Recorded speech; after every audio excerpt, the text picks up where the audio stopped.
Hello and welcome. In this video, we're going to talk about what a rational expression is, how to simplify a rational expression and identify any restrictions, and then how to multiply and divide with rational expressions. So let's go ahead and jump right in. So in an earlier lesson, in a different chapter, we had talked about simplifying monomials over monomials, and that was when we were really learning about properties of exponents. So what you're going to see down here are some expressions that we have simplified before. 8x to the third power times y over 2xy to the second power. And we talked about in previous lessons how we could divide the scalars in front. 8 divided by 2 is 4. How we could simplify the exponents. X to the third power over x is x to the second power.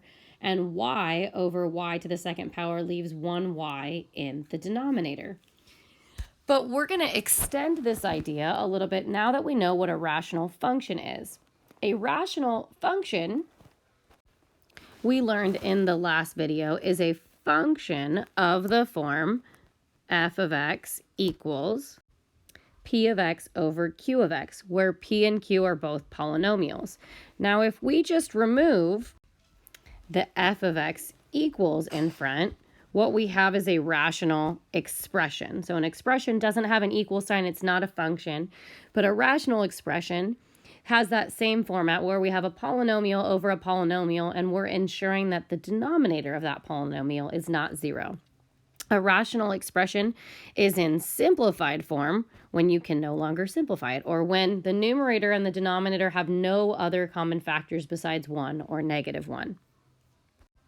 When we simplify rational expressions, we're going from one expression to a new expression. So if we divide out a factor, we need to make sure that we still note any domain restrictions.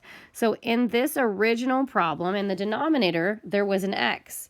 And after we simplify, there is no longer an x. So we have to point out, or we have to state, that x is not allowed to be 0. Because if we just simply looked at this new expression, it seems fine for x to be 0. But we started with an expression that limited the value of x in the fact that x cannot be 0. Now you'll also see here that this says that y can't be 0. Different people have different expectations on what you see. You can tell from this simplified answer, I'm going to go ahead and put a box around that simplified answer. You can tell that y is not allowed to be 0 because y is in the denominator. So I don't need you to state something that I'm going to say is clear from the final answer. You have to state what's not clear from the final answer. It's not clear that x isn't allowed to be 0. So we'll go through this a little bit more. Anytime a factor divides out, you're going to need to state that as a restriction, what x value would make that 0. And that ties back to the idea of having a whole, which we discussed in 7.2. So go ahead and pause the video and simplify this try example on the right. Don't forget to state any excluded values that divide out. So here, 6 and 3 are going to divide to be 2, x squared and x are going to divide to be x in the numerator, y over y to the third is going to divide to be y squared in the denominator. And we're noting that restriction that x is not allowed to be 0. But what happens if we don't just have a monomial? If we have more than one term in the numerator and the denominator, how do we simplify an expression like that? So here we have a trinomial over a trinomial, 3 terms. And just as a reminder, order of operations tells us we can't deal with dividing. I can't divide x squared by x squared unless I deal with the x squared minus 2x minus 3. I have to deal with the whole numerator, which right now is subtraction, before I can deal with the denominator.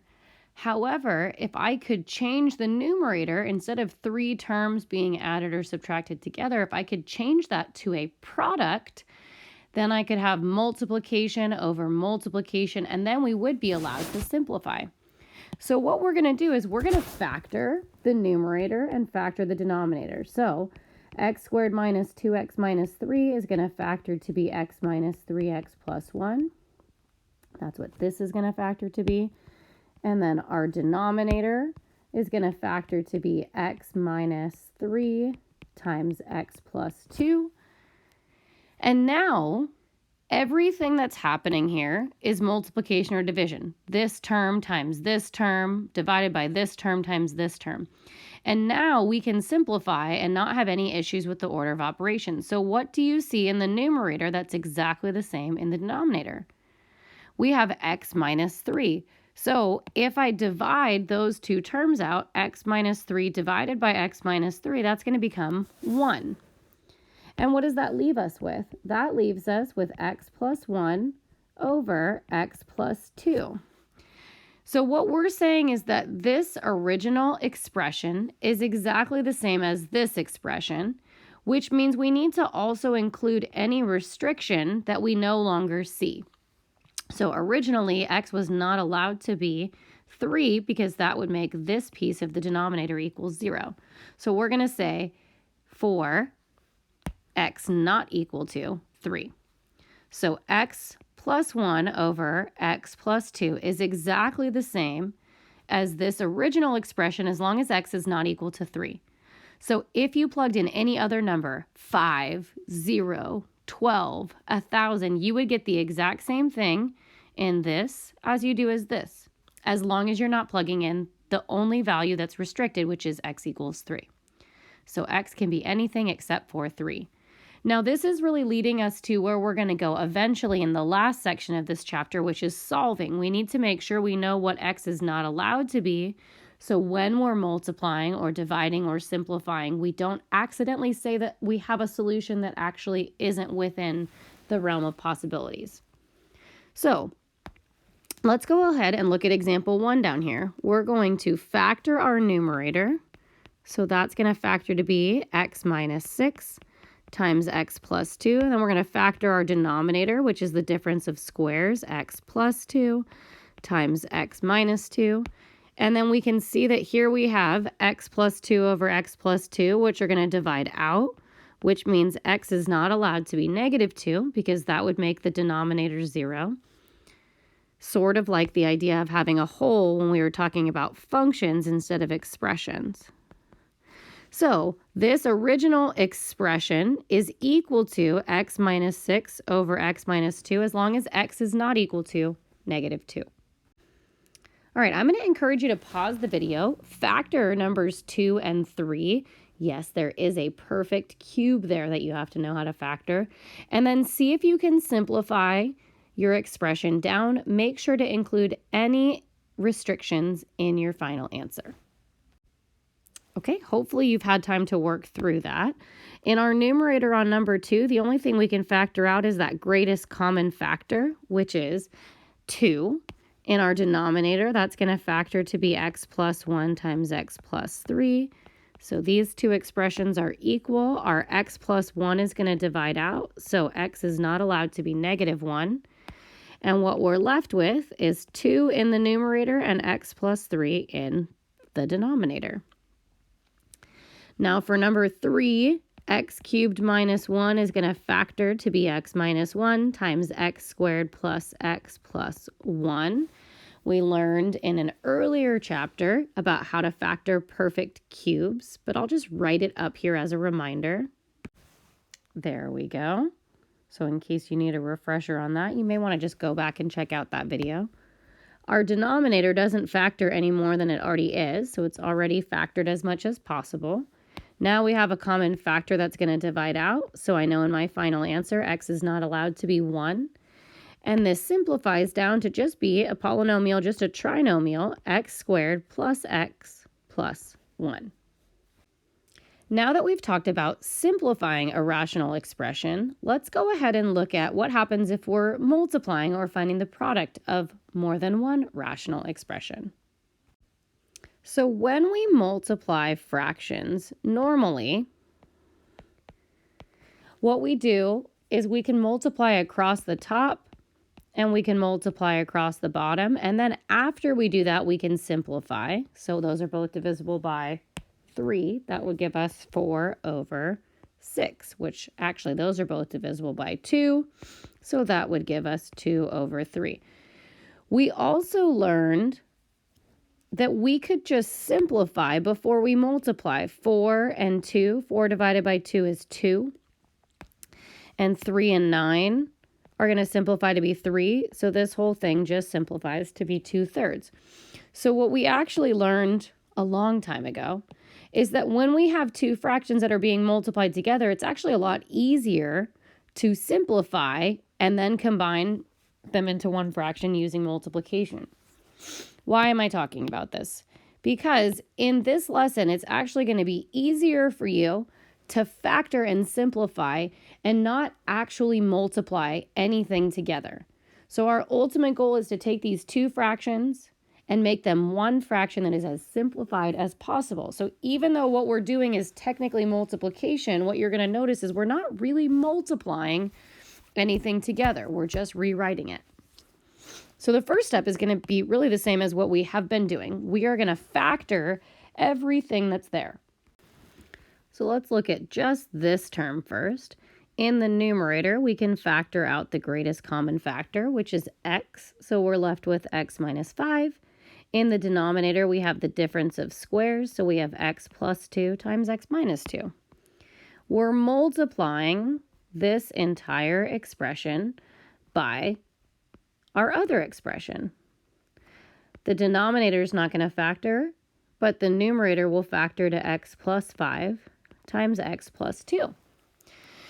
Now remember, if we're multiplying fractions, really we're just multiplying everything on the top and everything on the bottom. So we could really just combine this into one giant fraction.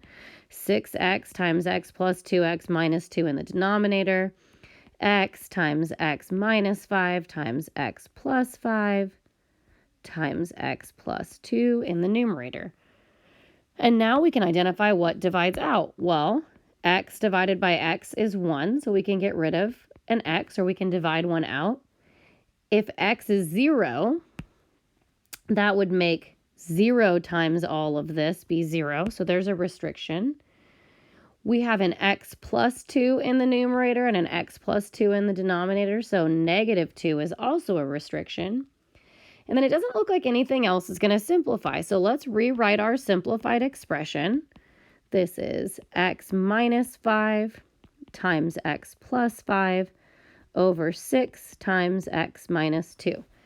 Now, I don't see a point in multiplying this out because it's just as simplified in this factored form. In fact, in this factored form, we can tell that there is nothing left to simplify.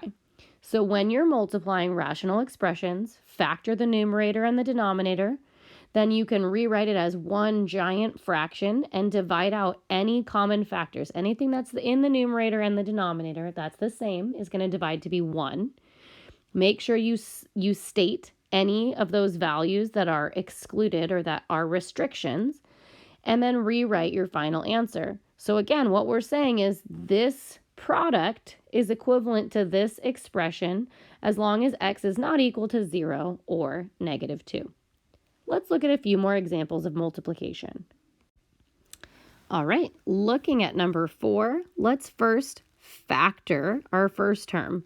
So 3x minus 3x squared, there's a greatest common factor there of 3x, which will leave us with 1 minus x. The denominator is going to factor to be x plus 5 times x minus 1. Our other term, that denominator doesn't look like it's going to factor at all. So I'm going to just leave 3x in the bottom. The numerator is going to factor to be x plus 5 times x minus 4. And then let's see if there's anything that we can identify that divides out. So I'm actually just going to make this one big long fraction here because that's what it is. Well, 3x and 3x divide out. My restriction here is going to be that x is not allowed to be 0. X plus 5 and x plus 5 divide out, so x is also not allowed to be negative 5. Now I'm going to rewrite what's left, even though I'm not quite done. What I want you to notice is that there are two terms that almost look the same. They're not quite the same. And they're not the same because the x and the 1 are sort of in the wrong spot here. Not in the wrong spot, but they're in the opposite places of this. However, If all we want is to have x minus 1 instead of 1 minus x, what would happen if we just factored a negative 1 out? If I multiply negative 1 by x, I would get negative x, and that's what I'm supposed to get. If I multiply negative 1 by by negative 1, I would get positive 1, and that's what I'm supposed to get. So what I want you to see is if you have two factors that are just off by a sign, if you factor negative 1 out of one of those two factors, then they will end up matching, which will allow you to divide them out to be 1. So now I have a new restriction to add to my list. So this is going to be equal to the opposite of x minus 4, or I guess you could distribute that if you want to get negative x plus 4 for x not equal to negative 5, 0, and 1. All right, I'm going to encourage you to pause the video and work through numbers 5 and 6 on your own. Really take the time to focus on factoring. On number 6, there's another perfect cube, so this is a great opportunity for you to see if you really do understand or had a good refresher on how to do that on the example we did before. Then unpause the video and see how you did. All right. Hopefully you had time to try these on your own. I have now written this as one giant fraction factored as much as I can see at the moment. So if we look at number 5, we have x minus 3 that's going to divide out. We have 5x that's going to divide out.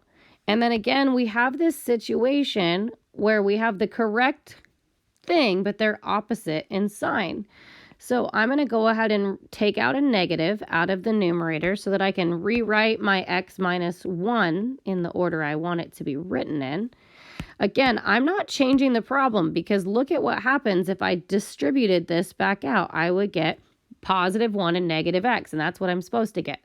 So I haven't changed the problem. I just changed the way that it looks so that it matches my denominator so that now I can divide those x minus 1s out. That's going to add to my list of restrictions, and I'm going to get that negative times x minus 2 or negative x plus 2 with these restrictions is going to be my final answer. Now on number 6, we don't really have a fraction times a fraction, but remember that you can always write something over 1. That makes it clear to see that you can really just stick that blue x squared minus 2x plus 4 in the numerator.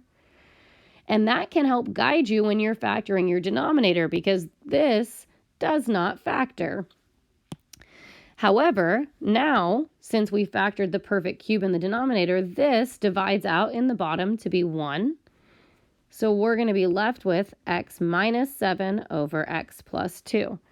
Now, if we want to check to make sure we're including any restricted values, what we need to do is to solve this quadratic. And there's a variety of ways that you can do this. The quadratic formula is probably the most obvious. It's a great candidate for completing the square, but that would be x equals the opposite of b is 2 plus or minus the square root of negative 2 squared is 4 minus 4 times 1 times 4 all over 2 times 1. But what I want you to notice is that inside this square root, we're going to get a negative number. What does that mean? That means the solutions to this quadratic are imaginary, and we don't care about imaginary numbers right now. So this is our simplified expression, and there are no values that we need to exclude, no restrictions that we need to state, because there aren't any real numbers that will make this quadratic equal 0. Okay, now that we've talked about multiplying, let's talk about one more thing. Let's talk about dividing.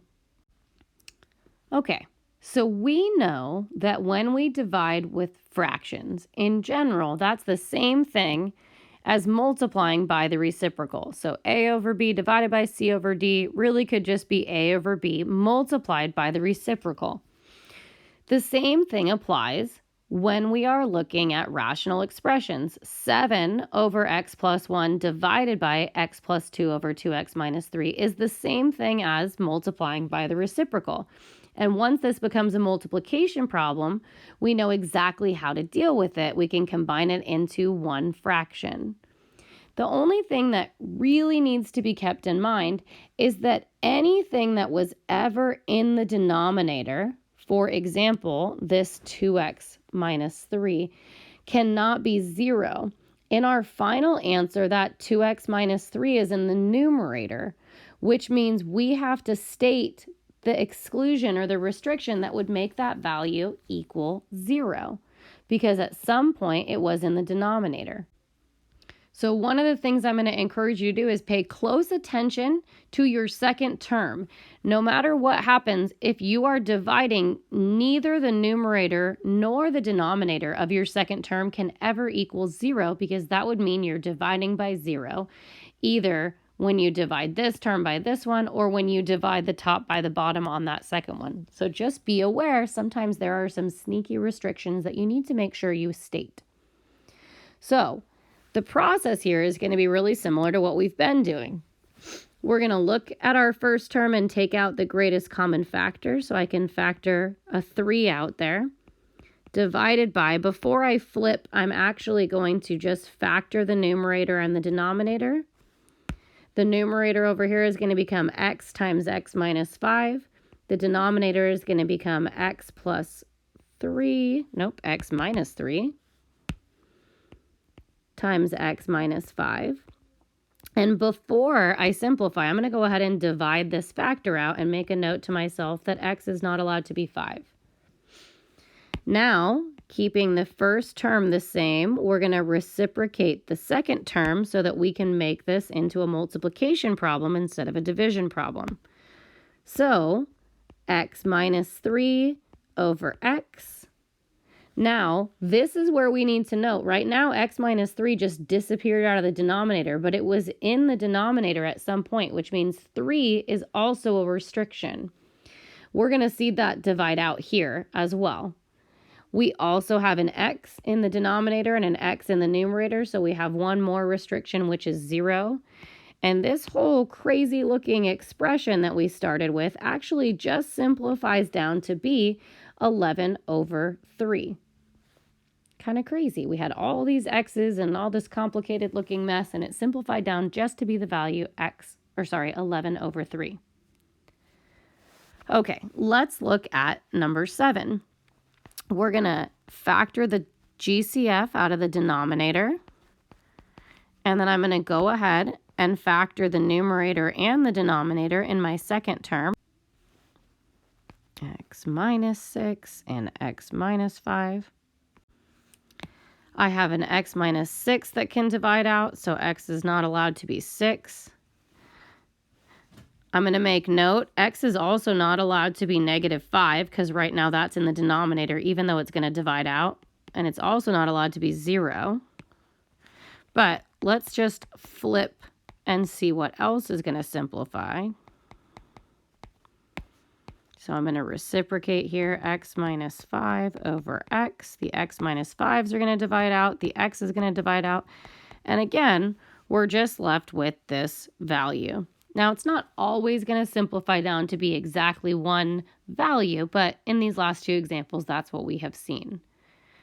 I'm going to encourage you to pause the video and work through numbers 8 and 9 on your own. I'm going to just remind you on number 9 that we can always write something as a fraction, which will hopefully help if you get stuck on how to reciprocate that. So go ahead, factor, simplify, state those exclusions, and then unpause the video and see how you did. All right, hopefully you have given yourself some time to work through these. So on number 8 here, I factored the numerator and the denominator.